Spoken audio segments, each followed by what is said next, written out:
Again, please, the story of Meribah Waters, what it's about. Okay, so there's 10 tests, right? God says, you've tested me these 10 times. Now, God wasn't just saying, I've tested you, or you've tested me a bunch. God was saying, he was talking about 10 specific times when they were being tested, when God was testing, when they were testing God.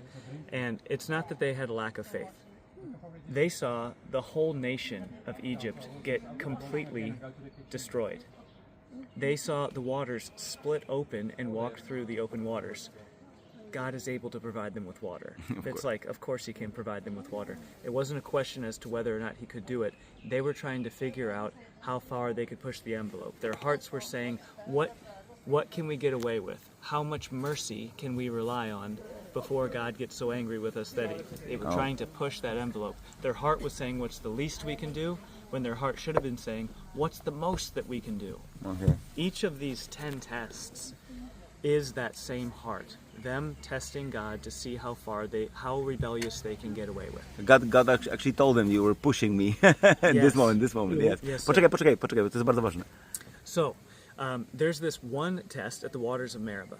So when we come out of normal Christianity and we come into being Messianic, which just means of Messiah. It's people who love Yeshua and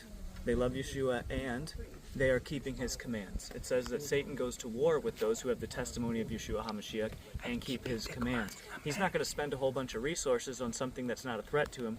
We're a threat to him because we have Yeshua richly inside of us. That's the only way we're able to even keep a portion of the commands. So, in this time period when we're coming out, we sacrifice many times family relationships, friendships. We carry a lot of pain with us. We are scarred, we're bleeding, we're hurt. The world around us hates us.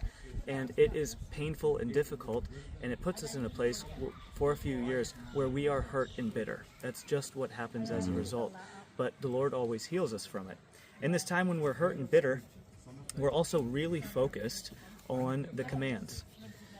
The reason that we're focused on the commands is because we're coming out of the nations and we're used to the commands of the nations, of our cultures, all the unwritten rules of those cultures that are that all the unwritten rules to follow, and we're unlearning those lies and we're learning the Father's commands.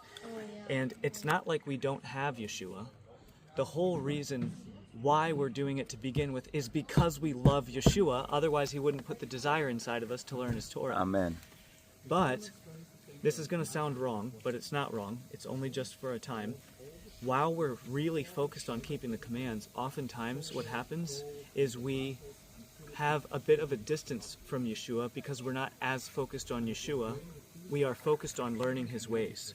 And it puts us in a place where there is some distance between us and him while we're learning Torah, which eventually is going to guide us closer to him. Because Torah does not provide salvation, never has, never will. That's not what it was designed to do.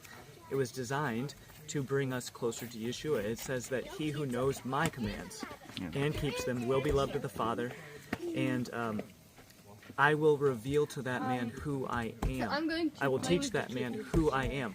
How can we love him if we don't know who he is? How can we know who he is if we're not keeping his commands? Our Father's love language is obedience. We have to be obedient to him if we're going to have a full, rich relationship with him, not hanging on by a thread saying, I've got salvation, I don't want anything more. That's why we are where we are, because salvation isn't enough for us. We are desperately seeking the heart of the Father, just like David did. That's why David is called the man after God's own heart. That's why David said, your law is a lamp unto my feet, because that's where he was headed, towards God's heart. The law teaches us who God is so we can love him better.